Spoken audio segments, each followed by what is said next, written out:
অনেক অনেক দিন আগের কথা। এক দূরের দেশে ছিল এক সুন্দর রাজ্য। রাজ্যের নাম ছিল চন্দ্রপুর। সেই রাজ্যে থাকতেন এক দয়ালু রাজা আর সুন্দরী রানী।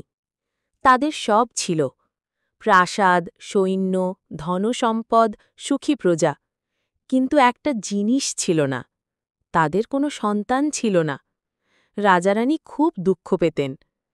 তখন একদিন রাজপ্রাসাদে এলেন এক জ্ঞানী সাধু। তিনি বললেন, মহারাজ, মহারানী, চিন্তা করবেন না, খুব শিগগিরই আপনারা এক কন্যা পাবেন। সে হবে সাহসী, বুদ্ধিমতী আর দয়ালু, কিন্তু তার জীবনে আসবে বড় পরীক্ষা। কিছুদিন পরেই সত্যিই রানী এক মিষ্টি মেয়ের জন্ম দিলেন। রাজ্যের সব মানুষ খুশি হয়ে নাচতে লাগল। মেয়েটির নাম রাখা হল রাজকুমারী মৃণালিনী। মৃণালিনী ছোট থেকে ছিল অন্যরকম। সে শুধু পুতুল নিয়ে খেলত না, সে ঘোড়া চড়ত, ধনুকবাণ ছুঁড়ত, আবার প্রজাদের সঙ্গে বসে গল্প করত। সবাই তাকে ভীষণ ভালোবাসত।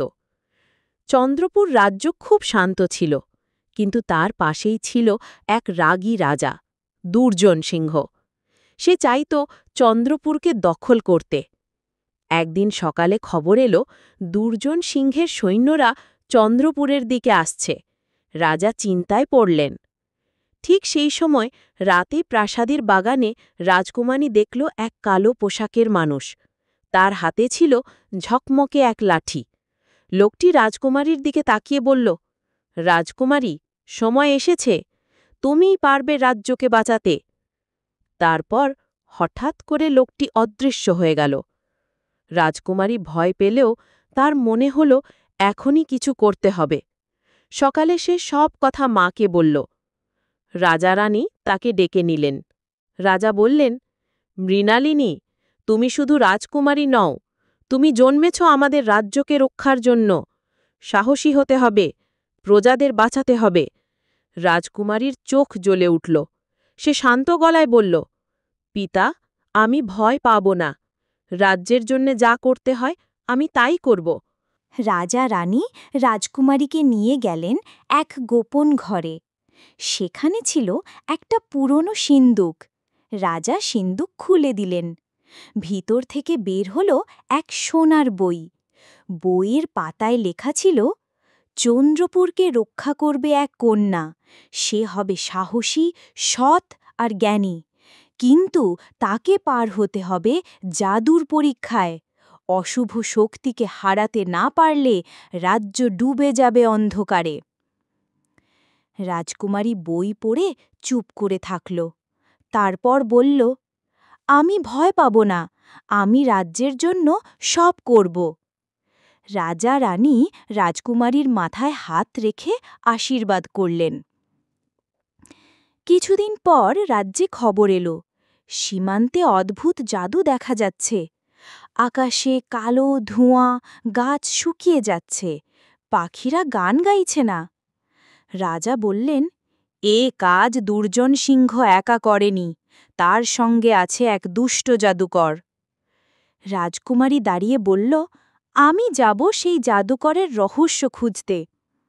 রানী একটু ভয় পেলেন, কিন্তু রাজকুমারীকে থামালেন না। অবশেষে এক ভোরে রাজকুমারী তার সাদা ঘোড়ায় চড়ে বেরিয়ে পড়ল। তার সঙ্গে ছিল এক বিশ্বস্ত বন্ধু, রাজ্যের ছোট সৈন্য অর্ণব। অর্ণব খুব সাহসী ছিল, যদিও বয়সে মৃণালিনীর থেকে ছোট। দুজন মিলে পথে নামল। কিছুদূর যাওয়ার পর তারা পৌঁছালো এক অদ্ভুত বনের কাছে। বনের নাম ছিল জাদুর বন। এই বনে ছিল উঁচু উঁচু গাছ, পাতার রং কখনো লাল, কখনো নীল হয়ে যেত। ফুলগুলো নিজেরাই গান গাইত, আর পাখিরা মানুষের ভাষায় কথা বলত। রাজকুমারী অবাক হয়ে চারপাশ দেখছিল। হঠাৎ এক দুষ্টু বানর এসে অর্ণবের টুপি ছিনিয়ে নিয়ে পালালো। অর্ণব রেগে গেল, কিন্তু রাজকুমারী হাসল। সে মিষ্টি গলায় বলল, বানরদা, টুপিটা দাও না। অবাক ব্যাপার, বানরটা লাফিয়ে এসে টুপি ফিরিয়ে দিল আর খুশিতে নেচে উঠল। বনের ভেতরে আরও কিছু দূর গেলে তারা পেল এক বুড়ো কচ্ছপ। কচ্ছপ বলল, রাজকুমারী, তোমার পথ খুব কঠিন। দুষ্ট জাদুকর বনের শেষ প্রান্তে ফাঁদ পেতেছে, কিন্তু ভয় পেও না। তুমি যদি সৎ আর সাহসী থাকো তাহলে জয় তোমার হবে। রাজকুমারী মাথা নাড়ল। সে বুঝল, এই বন শুধু ভয়ঙ্কর নয়, এখানে লুকিয়ে আছে অনেক শিক্ষা। রাজকুমারী আর অর্ণব বনের ভেতর দিয়ে যেতে যেতে হঠাৎ চারপাশ ঘন কুয়াশায় ঢেকে গেল। তাদের সামনে দেখা দিল এক বিশাল দুর্গ। দুর্গটা কালো পাথরে বানানো, গায়ে ভয়ানক লতাপাতা ঝুলে আছে। দুর্গের ফটক খুলে বেরিয়ে এলো দুষ্ট জাদুকর। তার চোখ লাল, দাড়া লম্বা আর হাতে ঝকমকে দণ্ড। সে হেসে বলল, রাজকুমারী, তুই যদি সাহস করে আমার কাছে আসিস তাহলে তোর রাজ্য আমি রক্ষা করব, না হলে সব কিছু ধ্বংস করব। রাজকুমারী দৃঢ় গলায় বলল, আমি ভয় পাই না। তুমি যতই জাদু দেখাও, সত্য আর সাহসের শক্তি তোমার চেয়ে বড়। জাদুকর রেগে গেল। সে হাত নেড়ে মাটির নিচ থেকে অগণিত আগুনের সাপ বের করে দিল। অর্ণব তলোয়ার তুলে দাঁড়াল, কিন্তু রাজকুমারী শান্তভাবে বইয়ের মন্থ মনে করল। সে চোখ বন্ধ করে বলল, সৎ হৃদয়, সত্য পথ, আলো জ্বালাও। অবাক করার মতো ব্যাপার হল, সাপগুলো আগুন থেকে ফুলে পরিণত হল। সারা দুর্গে ছড়িয়ে পড়ল মিষ্টি গন্ধ। জাদুকর কেঁপে উঠল। জাদুকর এত সহজে হার মানল না। সে বলল, তোর আসল পরীক্ষা এখন শুরু। তারপর সে বানালো এক বড় দর্পণ। দর্পণের ভেতরে রাজকুমারী দেখল, রাজারানী কাঁদছে, রাজ্য ভেঙে পড়ছে, অর্ণব চিৎকার করছে সাহায্যের জন্য। রাজকুমারীর চোখে জল এসে গেল, কিন্তু হঠাৎ মনে পড়ল, কচ্ছপ বলেছিল, ভয় পেও না, সত্য হলে জয় আসবেই। সে সাহস নিয়ে বলল, এগুলো মায়া, সত্য নয়। দর্পণ ভেঙে গেল, চারদিকে আলো ছড়িয়ে পড়ল। জাদুকর গর্জে উঠল, কিন্তু রাজকুমারীর সাহসে সে দুর্বল হয়ে পড়ল।